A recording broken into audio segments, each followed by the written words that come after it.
crafty combinations. The creatures of this world are always watching, always listening, and always snatching scents from the wind-tossed air. No event goes unnoticed, whether in the dimmest day, the darkest night, or twilight between.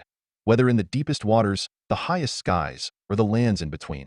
So it was that the fall of Gosgard was witnessed by wild birds and beasts in the vicinity, along with curious livestock too. Likewise, the following raids of the pair were well noted, and by the animal kingdom's own version of word of mouth.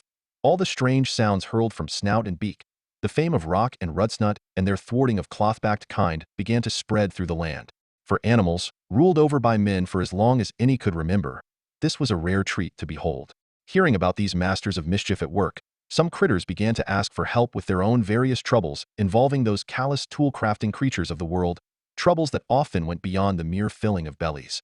The fox and rook obliged, soon assisting neglected and mistreated animals with gate openings and collar removals and other breakout tactics and transfers to more benevolent properties.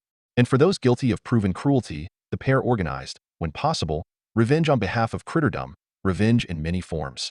Now, the cloth-backed people can be difficult to attack head-on, being so well armed with deadly tools and devices.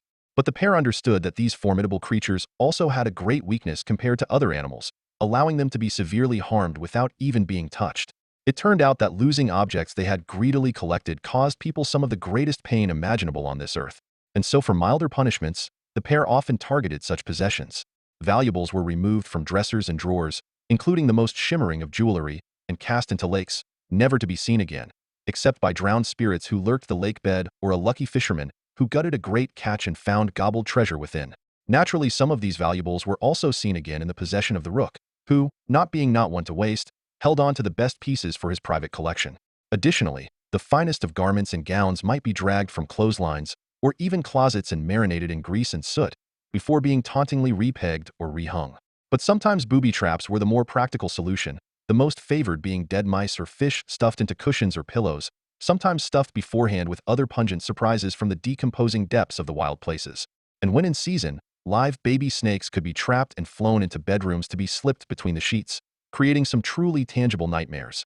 As the mischief of the vagrant invasion and Sogfoot siege showed, though, the fox and rook were also capable of turning to other, more brutal means to combat the most serious animal assailants. A great strength of the pair was how their unique arts complemented each other. Rutsnut was an expert at running, stalking, leaping, mining, a master of the grassy turf and the low places. Rock was an expert at flying, spotting, diving, tooling, a master of the windy sky and the high places. Rutsnut had more advanced smell powers than Rock, and could determine with incredible detail the scents and aromas around him, which spoke to him like a language. And though Rock had less sensitive hearing without the fox's extravagant ear scoops, he had certain advanced sound capacities allowing him to determine with incredible detail the complexities of speech and music. And when people spoke to him in their language, unlike the fox, he could actually speak back. Rutsnut's vision was far clearer in the night hours, while Rock's was sharper in the bright hours. And despite being more austere in appearance, the rook saw a more colorful world. Rutsnut was usually more alert after dark and could help keep the rook awake if sleep crept over him and eyelids crept over orbs. And Rock was usually more energized in the light and could help keep the fox on his toes if those ears flopped lazily and his yawning head sought daydreams instead.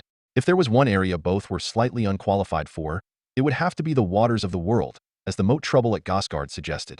But Rutsnut was the better swimmer and Rock the better fisher, and if push came to shove, and they both ended up splashing in a river, lake, or even one of those seven seas, don't be surprised to see the rook sailing a fox ship home with black wings billowing and spearfishing a big fin dinner along the way. Ultimately, the respective crittercraft of the fox and rook combined in superb fashion and a fashion never quite seen before in the wild games of our world. And as their legend grew, soon young birds wanted to grow up to be like Rock, and young pups and kits, and even the occasional piglet, to be like Rutsnut. Oh, every critter knew of a rogue dog who would bite the hand that feeds, bite off their leash and bound for freedom. A baker's cat who would abandon mousing duties and turn to the stray life. A horse who would topple the cart, even a goat who would ram the farmer's children over like skittles. But these rebels never truly overcame people, and most were back under their command in short time. Rock and Rutsnut were true rogues.